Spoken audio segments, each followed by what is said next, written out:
안녕하세요, 여러분. 오늘도 무사히 하루를 잘 보내셨나요? 오늘 첫 번째로 들려드릴 이야기는 외모 때문에 하인들에게 무시를 당하던 선생님과 선생님을 도와준 어느 똑똑한 대감댁 외아들 이야기랍니다.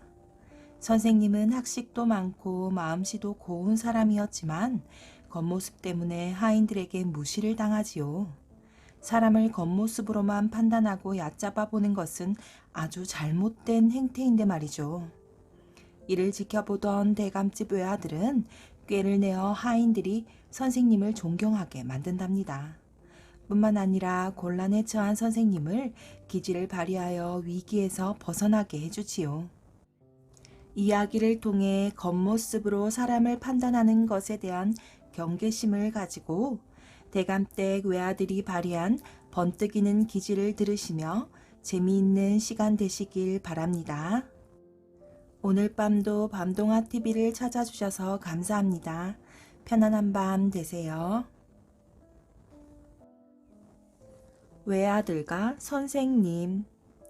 어느 대감집에 외아들이 있었답니다. 대감은 이 외아들을 잘 길러보려고 글빵 선생님 한 분을 집으로 모시게 되었어요. 그런데 모시고 온 글빵 선생님은 학식도 많고 마음씨도 고운 사람이었답니다.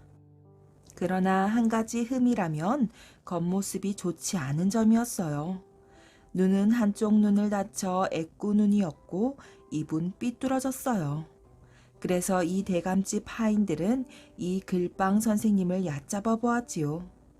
아침 저녁으로 차려오는 밥상도 시원치 않았답니다. 어쩌다가 글빵 선생님이 심부름을 시켜도 하인들은 못 들은 채 하고 자기 할 일만 하였어요. 글빵 선생님은 화가 났으나 워낙 마음씨가 고운 분이라 화를 내지 않았어요. 이런 형편을 지켜보고 있던 외아들도 하인들이 괘씸하다고 생각하였지요. 어디 너희 놈들 혼 좀 나봐라. 외아들은 마음속으로 이렇게 다짐하고는 아무도 몰래 부엌으로 들어갔어요. 찬장 속에 들어있는 아버지 대감의 은수저를 꺼내서 감추어 버렸어요. 이튿날 아침 밥상을 차리던 하인들이 펄쩍펄쩍 뛰었답니다. 주인 대감의 은수저가 보이지 않았던 것이었어요. 만약 이 일을 주인 마님이 알았다가는 큰일이었지요. 아이고, 이 일을 어떡한담? 부엌 일을 맡아보던 아줌마가 머리를 움켜잡고 끙끙 앓고 있었어요.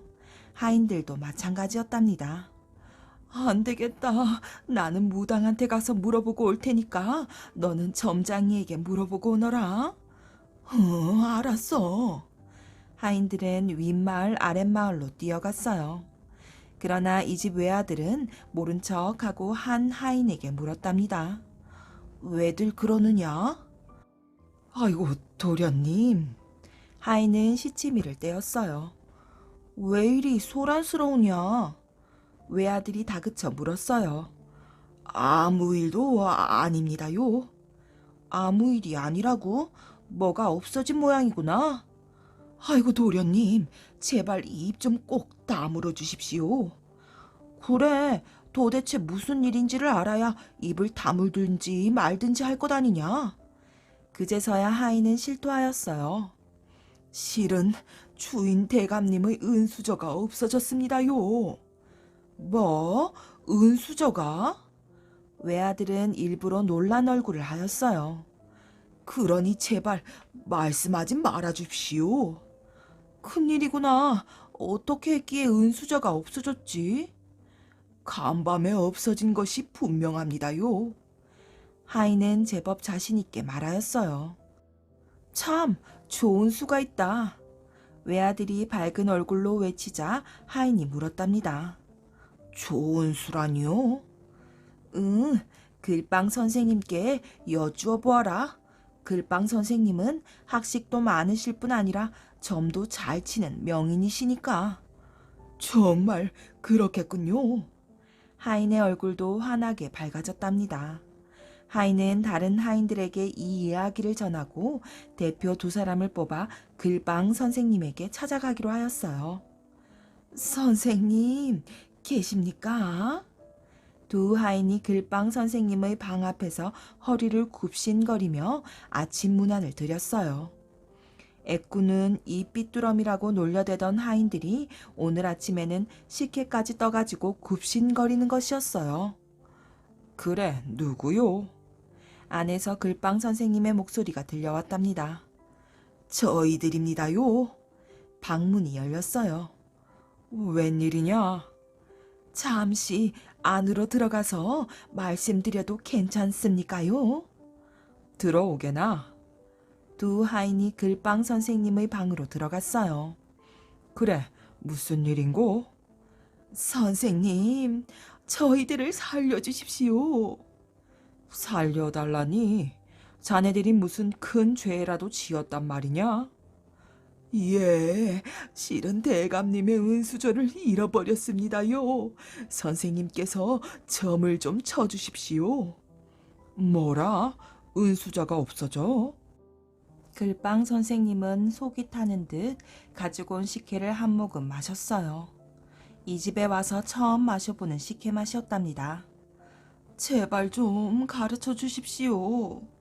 하인들은 연신 꾸벅거리며 절을 하였어요. 그럼 어디 한번 점을 쳐볼까? 선생님은 책상 앞에 앉아서 점치는 사람의 신용을 하였답니다. 하인들은 글빵 선생님만 바라보고 있었어요. 아주 가까운 곳에 있는 걸. 선생님의 이 말에 하인들은 서로 얼굴을 쳐다보다가는 선생님, 어디에 있습니까? 동남쪽에 있군 그래. 동남쪽이라면 어디지요? 이 사람들아, 정신 좀 똑바로 차려야겠네. 동남쪽이라면 우물이 있는 쪽이야. 예, 참 그렇군요. 우물 근처의 돌밑을 찾아보게나. 그러면 틀림없이 은수저가 나올 테니까. 아이고 선생님, 정말 고맙습니다. 이 은혜 어떻게 갚아야 하겠습니까? 어서 가보기나 하시게. 글빵 선생님은 헛기침을 몇 번 하고 나가는 하인들을 바라보며 빙그레 웃었답니다. 하인들은 곧 우물가의 돌밑을 찾아보았어요. 과연 글빵 선생님의 말대로 돌 밑에서 은수저가 나왔지요. 살았다. 글빵 선생님은 정말 용하신 어른이야. 하인들의 입에서 감탄하는 소리가 터져 나왔어요. 그럴 수밖에 없는 일이었지요. 그것은 외아들이 은수저를 숨겨놓고는 글빵 선생님과 짠 연극이었기 때문이에요. 이러한 일을 모르는 하인들은 글빵 선생님이 귀신 같은 사람이라고 생각하게 되었어요. 이러한 일이 있고부터는 글빵 선생님을 존경하게 되었답니다. 그뿐만 아니라 글빵 선생님을 애꾸눈이나 이삐뚤어미라고 놀리는 일도 없어졌어요. 아침 저녁으로 글빵 선생님 밥상에는 맛있는 음식이 그득하였어요. 이럴 때마다 글빵 선생님과 외아들은 마주 쳐다보며 킥킥 웃었답니다. 그런데 얼마 전부터 글빵 선생님에게는 큰 걱정거리 하나가 생겼어요. 은수저를 찾아낸 후부터 글빵 선생님의 점이 유명해졌어요. 이 집안 식구들이면 이제 모르는 사람이 없을 정도가 되었지요. 마침내 이 집의 주인인 대감의 귀에까지 들어가게 되었답니다. 아니, 우리 집 글빵 선생님이 그렇게도 용하단 말인가? 대감은 고개를 끄덕였어요. 그 무렵 이웃나라 중국 땅에서는 임금의 옥새가 없어지는 큰 소동이 일어났답니다. 옥새가 없어지면 임금 자리를 물러나야 했어요. 넓은 중국 대륙의 점장이란 점장이가 다 모여 점을 쳤어요. 그러나 아무도 알아내는 점장이가 없었지요. 마침내 우리나라로 사신을 보내게 되었답니다. 우리나라의 조정에서는 대감들이 모여 여러 가지로 의논을 하였어요. 이때 외아들의 아버지인 대감이 입을 열었지요. 우리 집의 글빵 선생이 얼마 전에 은수저를 잃어버린 것을 알아맞혔습니다. 대단한 점의 명의인 것이 분명합니다. 글빵 선생을 한번 보내보는 것이 어떠할지요? 그거 참 잘 됐군요. 글빵 선생을 보내도록 합시다. 다른 대신들도 찬성하였어요. 대감은 그 길로 곧장 집으로 와서 글빵 선생님을 불렀답니다. 고생이야 되겠지만 중국에 좀 다녀와야겠습니다. 하고 대감이 자세한 사연을 다 말하였어요. 대감님, 당치도 안 싸웁니다. 글빵 선생님은 펄펄 뛰며 사양하였어요. 그러나 주인 대감은 이미 조정에서 여러 대신들에게 큰 소리를 쳐놓았던 일이었으므로 물러서지 않았지요. 이미 약속이 다 되어 상감마마께서도 아시는 일이라 거역할 수가 없게 되었습니다. 글빵 선생님은 어이가 없었어요. 그러나 글빵 선생님의 이러한 태도를 보고 대감은 진짜 점장이라고 믿었지요. 원래 속이 있는 사람은 겉으로 허풍을 떨지 않고 겸손해하는 법이니까요. 제발 사양 마시고 떠날 자비를 하십시오. 중국 임금의 옥새를 찾아내는 날에는 우리 모두의 영광이 아니겠습니까? 게다가 황금 100냥의 상금까지 타게 됩니다.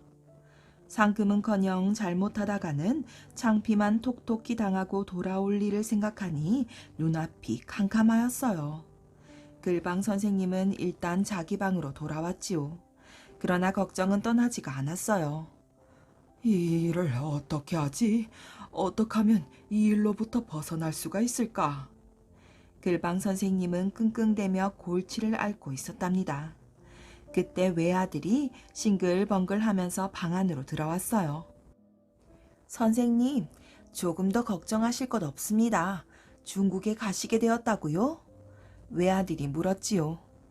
어떻게 그걸? 예, 아버지한테서 들었습니다. 큰일 났구나.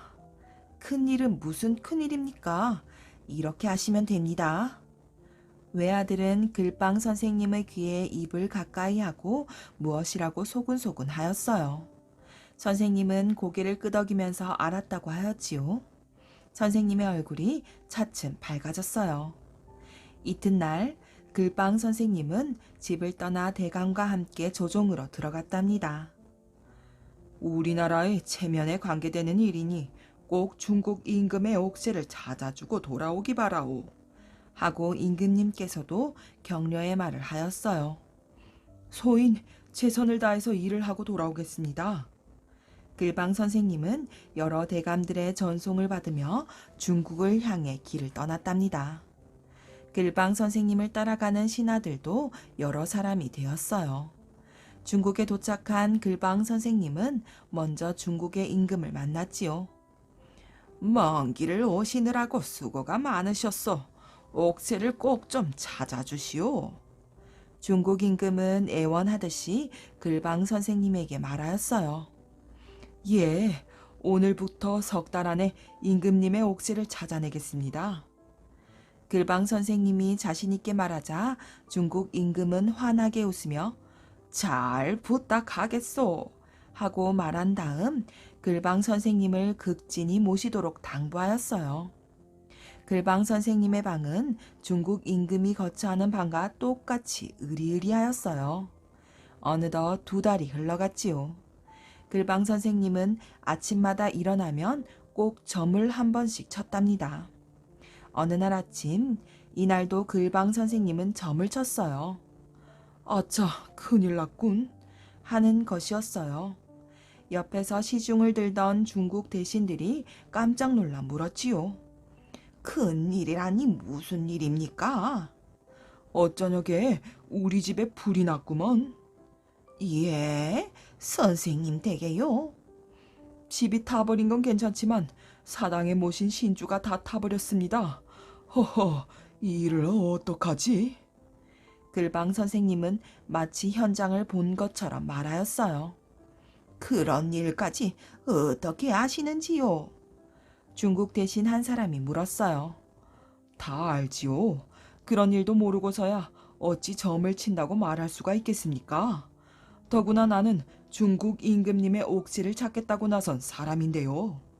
중국의 대신 2사람은 눈이 휘둥그레져 가지고는 밖으로 나왔어요.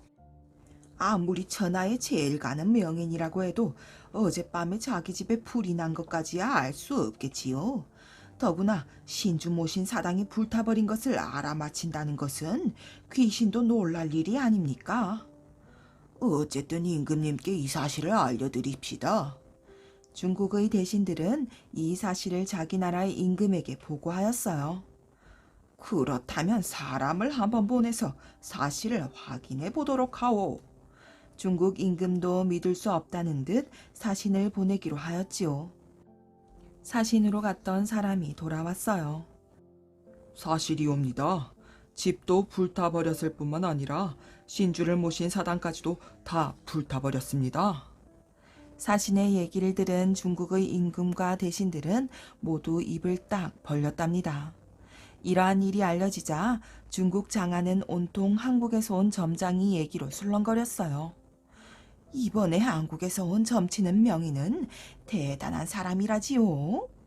그럼요, 그럼요. 중국 땅에 앉아서 자기 나라의 집이 불탄 것까지도 손바닥 들여다보듯이 환하게 알아맞혔다고 합니다. 정말 용하군요. 그럼 우리 중국 임금님의 옥새도 찾게 되겠군요. 찾고 말고요. 이미 그 명인께서는 훔쳐낸 사람을 다 알고 있대요. 얼마 안 있으면 벌 받는 사람을 구경할 수가 있을 겁니다. 이 소문은 꼬리에 꼬리를 물고 퍼져나갔어요. 이제는 온 중국 안의 사람들이 다 알게 되었지요. 불이 났다는 것도 사실은 외아들의 깨였답니다. 글방 선생님이 떠나기 전에 이미 짜놓은 연극이었어요. 약속한 날짜와 시간에 불이 나게 하였던 것이지요. 그러니 조금도 이상한 일이 아니었지요. 이리하여 중국에서는 글방 선생님을 귀빈같이 모시게 되었어요. 일이 이렇게 되고 보니 걱정이 되어 잠을 설치는 사람은 다름 아닌 옥새를 훔친 도둑이었답니다. 석 달 안에는 꼭 찾아내겠다고 약속하였으니 그 점치는 명의는 내가 나타나서 사과하기만을 기다리고 있는지도 모른다. 그렇지. 어차피 알게 될 바에는 미리 찾아가서 목숨이라도 살려달라고 애원해보자. 이렇게 결심한 옥새 도둑은 글방 선생님이 거처하는 방을 찾아갔어요. 당신은 누구시오? 글방 선생님은 점잖게 도둑에게 신분을 물었답니다. 그러나 도둑은 옆에 있는 사람들을 보며 머뭇거렸어요. 긴히 말씀드릴 것이 있습니다만. 그래요? 그렇다면. 글방 선생님은 방 안에 있던 사람들에게 잠시 자리를 비워달라고 하였어요. 선생님, 살려주십시오. 옥새 도둑은 무릎을 꿇고 절을 하며 애원하였어요. 글방 선생님은 금방 이 사람이 옥새 도둑이라는 것을 알아차렸지요. 이놈! 글방 선생님은 눈을 크게 부릅뜨고 나직한 목소리로 호령하였어요. 그렇잖아도 내일은 너희 나라 임금님에게 네 이름을 말씀드리려고 하던 참이었다. 선생님, 제발 목숨만 살려주십시오. 오냐, 그래도 네 잘못을 깨닫고 이렇게 찾아와 사죄를 하니 목숨만은 살려주겠다. 그런데 옥새는 어디에다가 숨겼지? 옥새는 퇴걸 속의 연못에 빠뜨려 두었습니다. 이제야 바른 말을 하는구나. 나는 이미 다 알고 있었어. 하지만 너의 목숨을 건져주기 위해 이렇게 참고 기다렸던 것이다. 고맙습니다, 선생님. 다시는 이런 나쁜 짓을 해서는 아니 된다. 알겠느냐? 예, 잘 알겠습니다요. 그럼 어서 나가보아라. 이튿날 아침 글방 선생님은 아침 식사를 마치고 중국 임금을 만나러 들어갔어요. 그래, 알아내셨나요? 중국 임금이 초조하게 물었지요. 옥새는 찾은 것이나 다름없습니다. 그런데 한 가지 부탁이 있습니다. 부탁이라니요? 옥새를 훔쳐간 사람은 묻지 말아 주십시오. 옥새만 찾는다면 내 묻지 않으리다. 이렇게 약속을 받은 글방 선생님은 천천히 입을 열었어요. 옥새는 대궐 안의 연못 속에 들어 있습니다. 하오니 오늘 안으로 연못의 물을 다 퍼내도록 하십시오. 고맙소. 중국 임금은 곧 대신들에게 명령하여 궁궐 안의 연못물을 퍼내게 하였어요. 1000명이나 되는 일꾼들이 연못물을 퍼내기 시작하였지요. 중국 임금과 글빵 선생님, 그리고 중국의 대신들이 지켜보고 있었어요. 넓은 연못물이 삽시간에 바닥이 드러나기 시작하였지요. 옥새다! 옥새는 무사히 다시 중국 임금의 손에 건네졌답니다. 과연 명인이시여, 이 은혜를 무엇으로 갚아야 할지. 중국 임금은 미리 약속한 대로 황금 100냥을 주었어요. 그리고 중국의 비단도 여러 필 선물로 주었답니다. 그런데 선생, 예, 옥새를 훔쳐서 연못 속에 빠뜨린 사람은 누구요? 그것은 묻지 않기로 약속을 하시지 않았습니까? 참 그렇군요. 내가 묻지 않기로 했지요. 알겠소이다. 글빵 선생님은 큰 공을 세우고 우리나라로 돌아왔어요. 이런 일이 있고부터 글빵 선생님의 평판은 더욱 높아만 갔답니다. 글빵 선생님은 걱정이 태산 같았어요.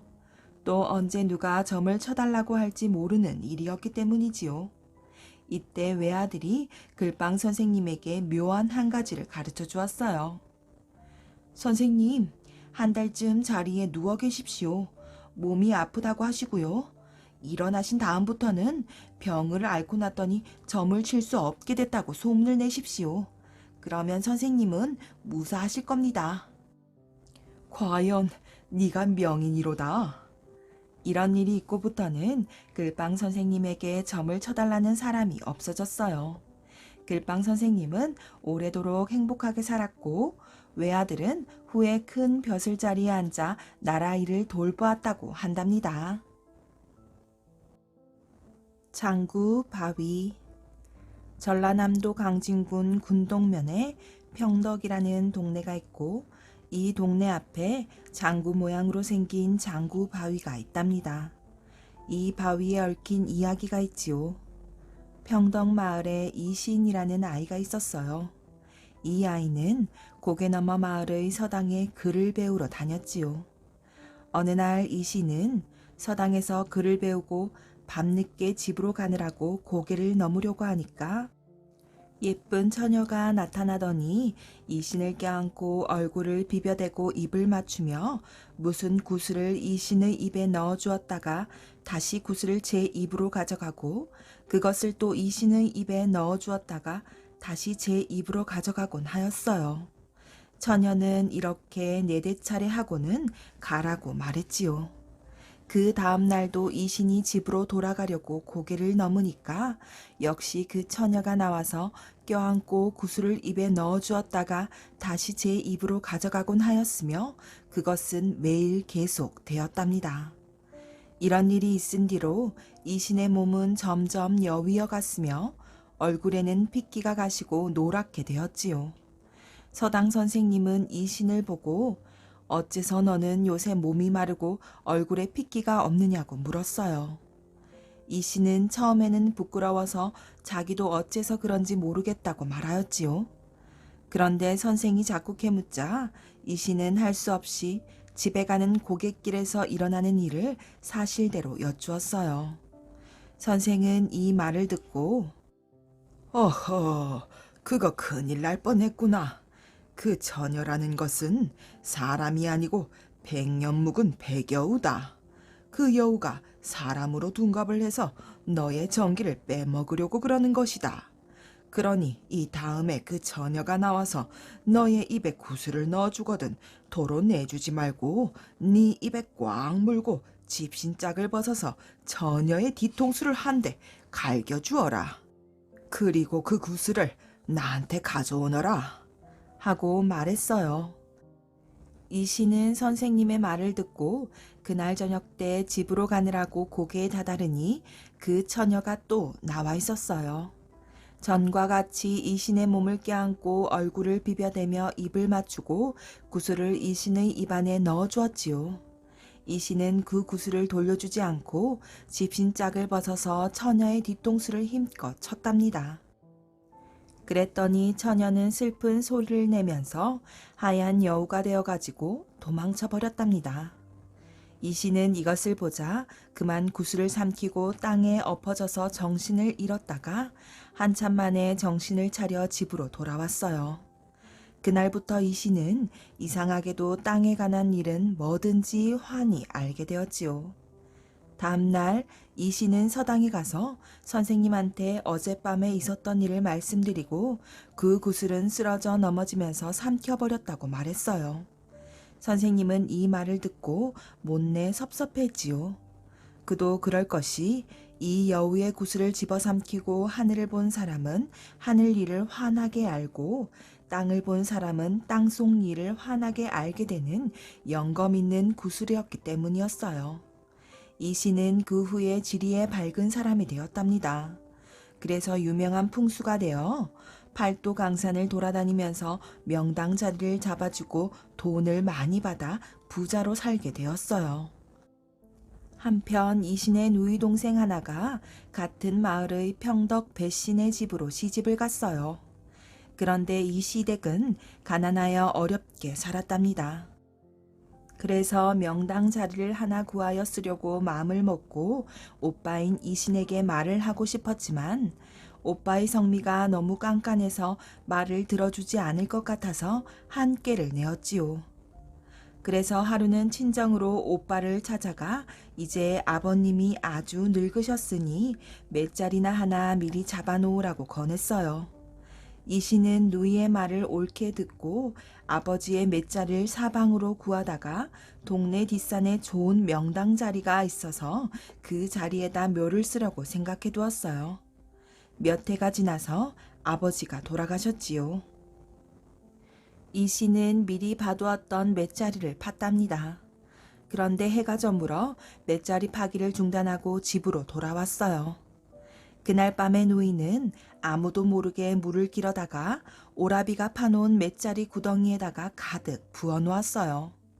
날이 밝아 이신이 다시 맷자리를 파려고 가보았더니 맷자리에 물이 흥건히 고여 있어서 그 자리에 묘 쓰기를 그만두고 다른 데를 구해서 아버지 묘를 썼답니다. 그 뒤 이신 누이 동생의 시아버지가 돌아가시자 누이 동생은 시아버지를 그 맷자리에다가 묻었어요. 그랬더니 그 집은 날로 불꽃 일듯이 가세가 늘어나고 자손들은 높은 벼슬을 하게 되었답니다. 그래서 떵떵거리며 살았지요. 어느 날 이 배신의 집에 중이 하나 와서 동량을 달라고 하였어요. 이 신의 누이 동생은 이것을 보고 여기가 어디라고 버릇없이 중놈이 와서 시끄럽게 구느냐? 하고 크게 호령하고 몰아냈어요. 중은 아무 말 없이 돌아서 가면서 저 들 가운데에 있는 바위를 조금만 더 쪼아내면 더 큰 부자가 되고 더 높은 벼슬을 해서 부귀영화를 누릴 텐데 하고 혼잣말로 중얼거렸어요. 이 신의 누이 동생은 이 말을 어렴풋이 듣고 얼른 중의 뒤를 쫓아가서 여보 대사 지금 무엇라고 했소? 하고 공손히 물었답니다. 중은 아무 말도 하지 않았다고 잡아댔어요. 이신의 누이 동생은 아니요. 대사께서 무엇라고 말씀하셨습니다. 어서 이리 들어오셔서 잘 좀 말씀하여 주십시오. 하며 중을 집으로 데리고 가려고 하였어요. 소승이 무엇을 알겠습니까마는 저기 논 가운데에 있는 바위를 조금만 쪼아내면 이 배씨댁이 더 부귀를 누릴 것 같아서 그저 한마디 중얼거려 보았을 뿐입니다. 하고는 휑하니 돌아서 가버렸어요. 이신의 누이는 중의 말을 듣고 그날부터 석수장이를 불러다가 논 가운데에 있는 바위를 쪼아내게 했답니다. 바위를 쪼아내놓으라니까 바위 속에서 하얀 안개가 뭉게뭉게 피어나오고 또 파랑새가 한 쌍 날아나오더니 안개 속을 한 바퀴 휘휘 돌고 그 다음에 바위의 둘레를 여러 차례 맴돌고는 석교리라는 동네에 있는 늪 바람이 소에 가서 빠져 죽었어요. 그러한 뒤로 평덕 배신의 집은 폭삭 망해버렸어요. 파랑새가 빠져 죽은 바람이 소의 물은 그 뒤로 핏물처럼 뻘겋게 고여 있었다는 것이에요. 그리고 평덕의 논 가운데에 있던 돌은 쪼아서 장구 모양으로 되었기 때문에 사람들은 장구바위라고 불렀답니다. 은혜 갚은 호랑이. 이게 무슨 소리지? 산골 마을에 사는 의원이 잠을 자려다가 벌떡 일어났어요. 분명히 밖에서 울음소리가 들렸거든요. 살그머니 문을 열어보았더니 아기 호랑이가 눈물을 뚝뚝 흘리고 있지 뭐예요. 왜 그렇게 울고 있느냐? 의원이 묻자 아기 호랑이가 말했어요. 큰일 났어요. 아버지 목에 커다란 뼈가 걸렸어요. 제발 같이 가서 뼈를 꺼내주세요. 그렇지만 의원은 안절부절 못했어요. 호랑이를 살려주려다가 오히려 호랑이 밥이 될 수도 있잖아요. 그래도 내가 명색이 목숨을 살리는 의원인데. 의원은 이렇게 마음을 다잡고 아기 호랑이를 따라갔답니다. 아기 호랑이는 구불텅구불텅 산길을 지나 어느 굴 안으로 쏙 들어갔어요. 의원도 줄레줄레 그 뒤를 따라갔지요. 안에는 커다란 호랑이가 입도 다물지 못한 채 눈물만 뚝뚝 흘리고 있었어요. 의원은 날카로운 이빨이 들쑥날쑥 돋아난 호랑이 입속에 손을 쑥 집어넣어 목에 걸린 뼈를 꺼내주었답니다. 아이고, 감사합니다. 정말 감사합니다. 호랑이는 의원에게 넙죽 절을 하더니 등에 태워 집까지 데려다 주었어요. 다음 날부터 의원의 집에는 신기한 일이 벌어졌답니다. 날마다 누가 마당에 커다란 멧돼지를 한 마리씩 가져다 놓는 거예요. 며칠이 지난 뒤에야 의원은 눈치를 챘어요. 호랑이가 멧돼지를 잡아다 주는 거로구나. 사람도 아닌 호랑이가 은혜를 갚다니 기특하기도 하지. 의원은 빙그레 웃으며 이렇게 중얼거렸답니다. 이상한 냄비. 옛날 한 가난한 선비가 글을 읽고 있었답니다. 아내는 텃밭에 나가 농사를 짓는데 선비는 하루 종일 글만 읽고 있었어요. 하루는 아내가 아침 일찍 텃밭에 나가면서 마당에 보리쌀을 널어놓고 나갔답니다. 한낮이 되자 갑작스레 날씨가 흐려지더니 비가 쏟아지기 시작했어요. 그러나 가난한 선비는 고개도 까딱하지 않고 글만 읽고 있었지요. 텃밭에서 일하고 있던 아내는 마당에 널어놓고 온 보리쌀 생각이 났습니다만 집에 선비인 남편이 있기에 안심했어요. 그러나 선비는 글만 읽고 있었으므로 마당에 널어놓은 보리쌀은 죄다 비에 흘러가 버리고 말았답니다.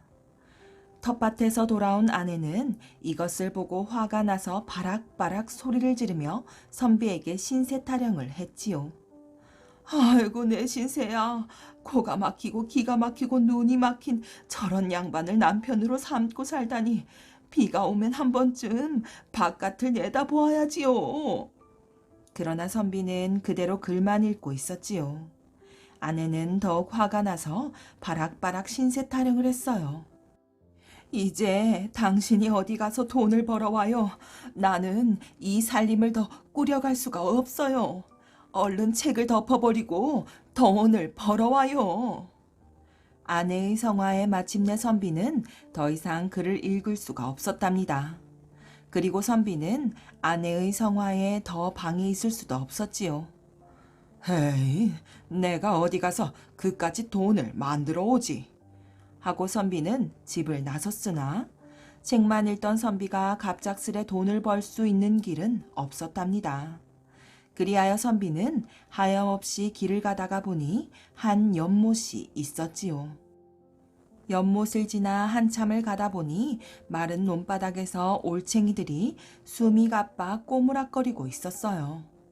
얼마 안 있어 올챙이들은 마른 논바닥에서 곧 죽을 것 같았어요. 가엾기도 해라. 이것들도 귀한 목숨을 가진 것들인데. 하고서는 올챙이들을 두 손으로 주워다가 좀 전에 지나온 연못에 넣어주었답니다.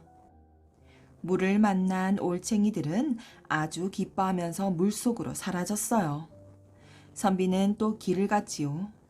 이 마을 저 마을 찾아보았지만 선비가 일할 만한 거리는 없었답니다. 몇 달을 겨우 남의 찬밥을 얻어먹고 다니다가 선비는 집에 돌아갈 수밖에 없다고 생각했지요.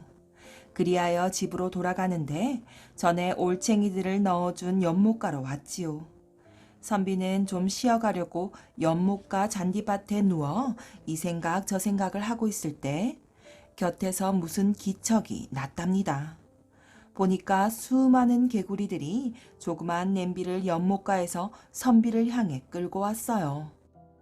선비는 신기한 눈을 하고 지켜보고 있는데 개구리들은 냄비를 선비의 앞에 끌어다 놓고서 절을 하고는 연못 속으로 뛰어들었지요.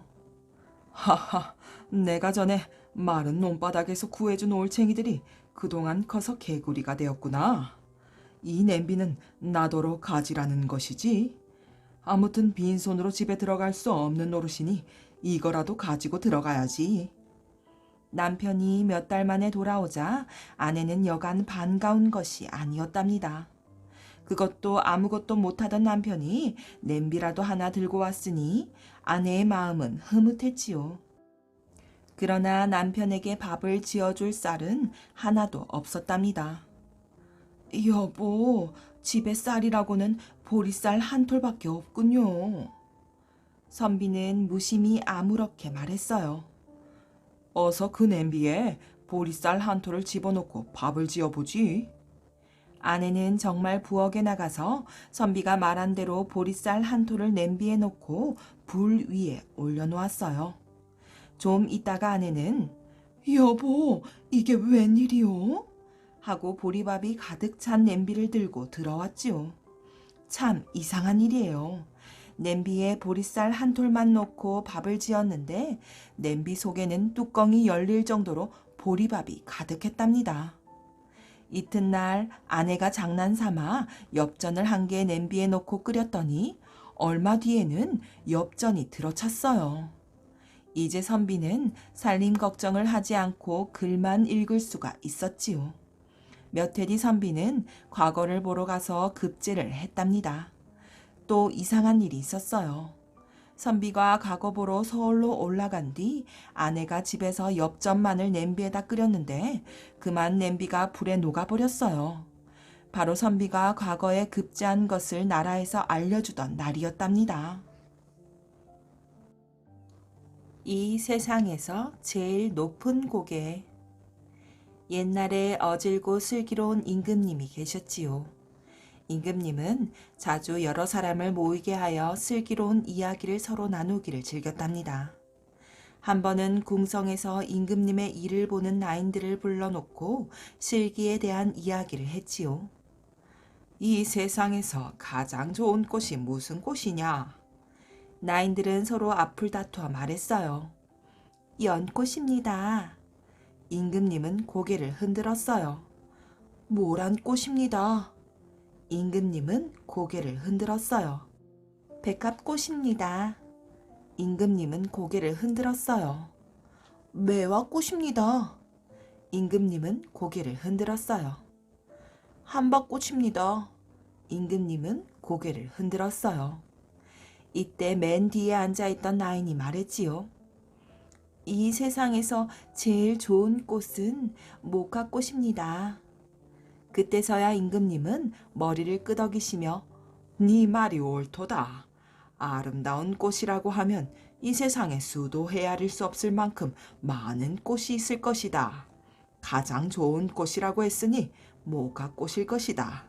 모카꽃은 우리에게 솜과 옷감을 주는 꽃이니 많이 심을수록 이 나라가 살찌는 꽃이다. 하고 말씀하셨어요. 임금님은 다시 물으셨지요.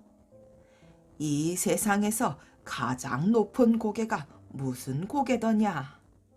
나인들은 서로 앞을 다투어 말했어요. 되갈령입니다. 임금님은 고개를 흔들었어요. 문경세제이옵니다. 임금님은 고개를 흔들었어요. 추풀령 고개입니다.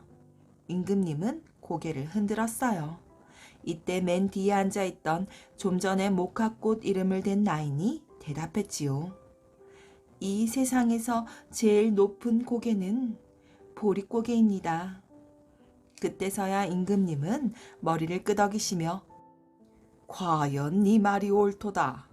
농부들이 양식이 다 떨어져 보리 패기만 기다리면서 허기진 배로 일하는 철을 말하는 보릿고개야말로 이 백성들이 가장 숨가쁘게 넘는 고개이니라 하고 말씀하셨답니다.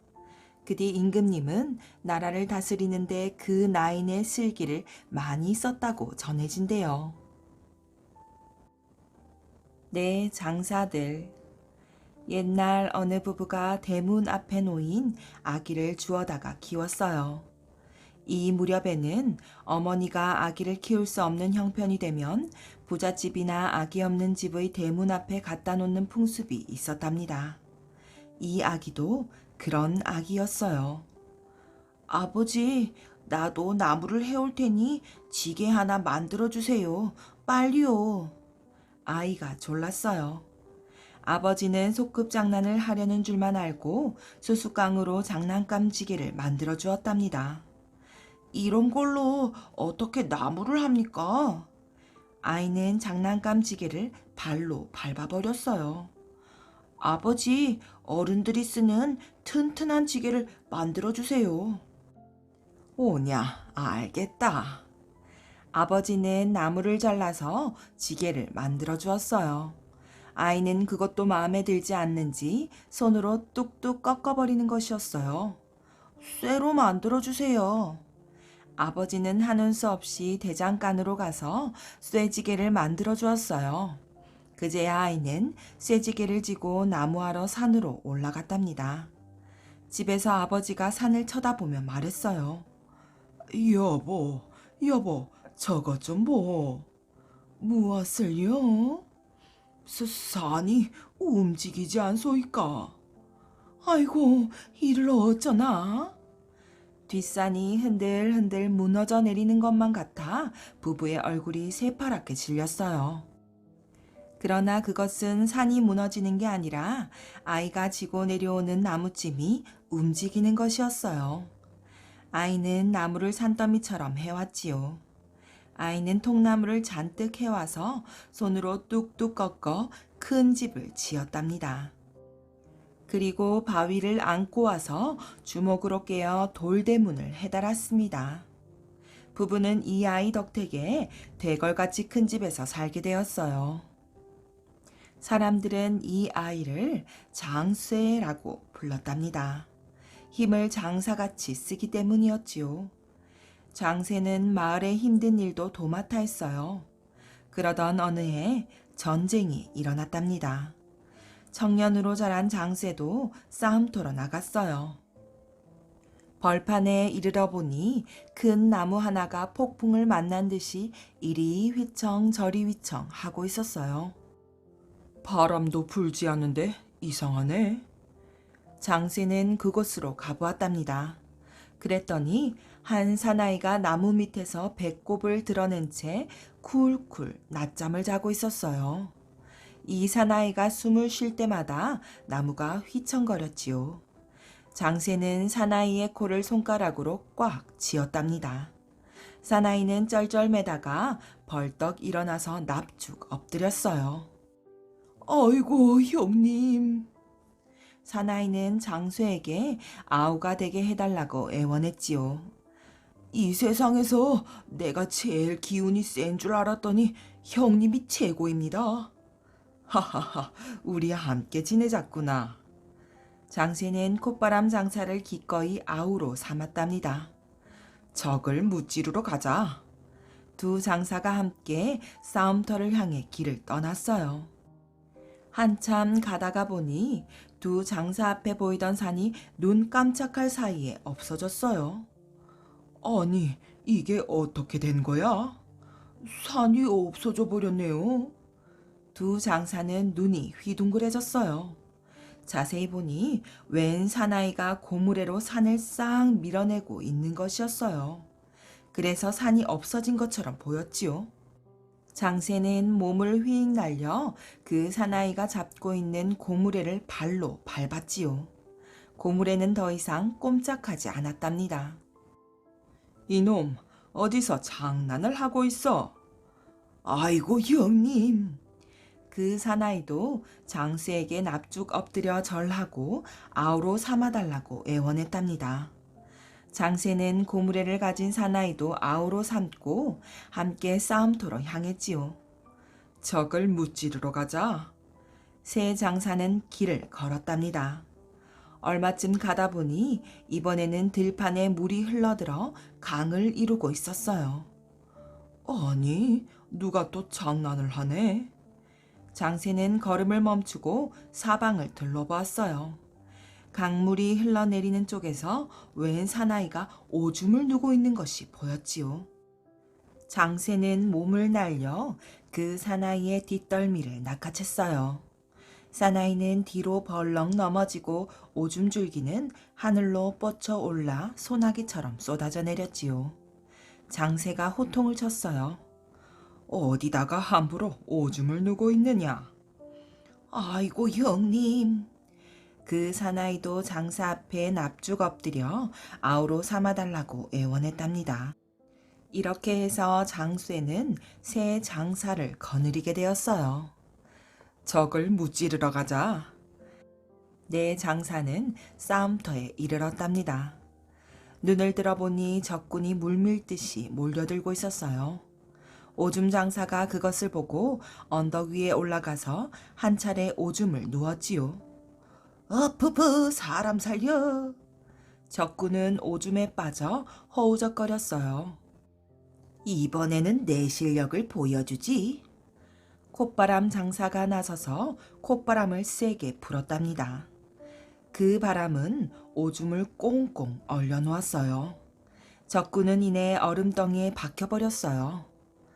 청소를 해야겠군. 이번에는 고무래 장사가 나서서 고무래로 얼음을 싹싹 긁어냈어요. 내 장사는 간단히 전쟁을 승리로 이끌었답니다. 그러고는 어깨동무를 하고 휘파람을 불며 고향으로 발길을 돌렸어요. 산 속에 이르자 날이 저물었어요. 산 속에는 오두막집 한 채가 있었답니다. 날이 저물었으니 이 집에서 자고 가자. 내 장사는 그 집에 가서 주인을 불러 하룻밤만 재워달라고 정했어요. 너희들 마침 잘 왔다, 이 조물애기들. 그 집 주인은 내 장사를 한꺼번에 붙잡아 골방에 쳐넣어버렸어요. 힘이 아주 대단한 장사였지요. 집주인인 장사는 집이 떠나가라고 웃었어요. 내 장사는 소름이 오싹 끼쳤답니다. 저희들만큼 기운이 센 장사는 이 세상에 없다고 생각했는데 그게 아니었지요. 무지무지하게 기운이 센 장사를 만난 것이었어요. 뛰는 놈 위에 나는 놈이 있다는 속담이 이런 경우를 두고 하는 말이었군. 이윽고 밖에서 소란스러운 소리가 나더니 말소리가 들려왔어요. 오늘은 어떤 조물애기들이 걸려들었느냐? 내 장사는 문틈으로 밖을 내다보고 깜짝 놀랐답니다. 겨드랑이에 날개가 돋친 자가 날카로운 이빨을 드러내고 서 있었거든요. 도둑의 우두머리였어요. 내 장사는 몸을 와들와들 떨었답니다. 도둑 장사가 말했어요. 잘 됐다. 수평아리는 무엇보다도 몸보신에 그만이지. 저 녀석들은 내 생일에 요리해 먹겠다. 이 말을 들은 내 장사는 정신이 아찔했어요. 가만히 있다가는 귀신도 모르게 죽게 되었거든요. 도망치자. 내 장사는 있는 힘을 다하여 벽을 부수고 밖으로 나오려고 했어요. 그러자 도둑들은 낌새를 알아차리고 내 장사를 붙잡아 쇠로 만든 감방 속에 쳐넣었답니다. 얼마 뒤에 방바닥이 뜨거워졌어요. 도둑들이 방에 불을 붙이고 있었거든요. 내 장사는 방바닥이 점점 뜨거워져 견딜 수가 없었답니다. 도둑 장사들은 저희들끼리 밖에서 웃고 떠들었어요. 장세가 주문을 외웠지요. 찬바람아 불어라, 서리야 내려라. 그러자 그 뜨겁던 방바닥이 금세 식고 감방에는 고드름이 얼었답니다. 불을 뗐는데 고드름이 얼었잖아. 이놈들이 요술을 부리는구나. 도둑 2명이 감방 안을 들여다보며 떠들었어요. 장세는 그 도둑 2명을 잡아 팔을 쑥쑥 뽑았어요. 도둑들은 눈 깜짝할 사이에 죽어버렸답니다. 그러자 날개 돋친 도둑 장사가 나타나 장세에게 싸움을 걸었어요.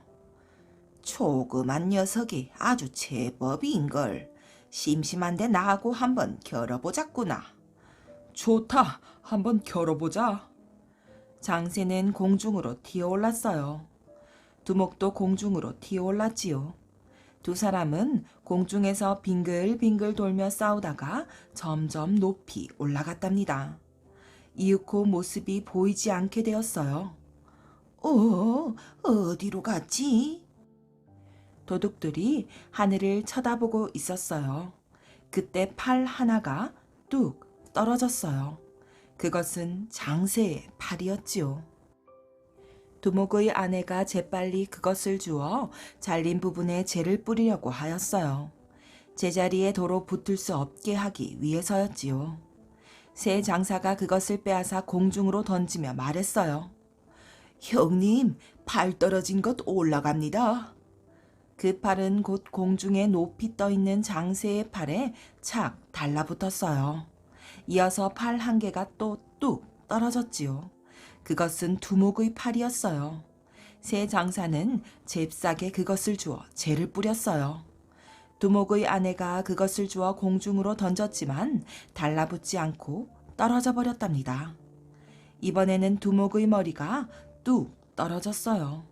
새 장사는 재빨리 그 머리에도 재를 뿌렸답니다.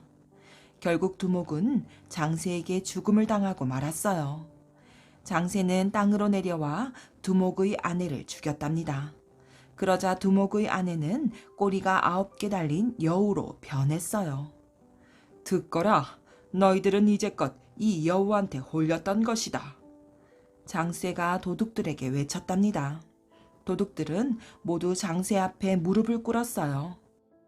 장세는 광 속에 있는 금은 보화를 꺼내어 그들에게 나누어 주고 나머지는 동생들에게 나누어 주었답니다. 저희들은 형님 고향에 가서 살겠습니다. 콧바람 장사, 오줌 장사, 고물의 장사는 장쇠를 따라가서 함께 마을 사람들을 위해 좋은 일을 하며 의좋게 살았다고 합니다.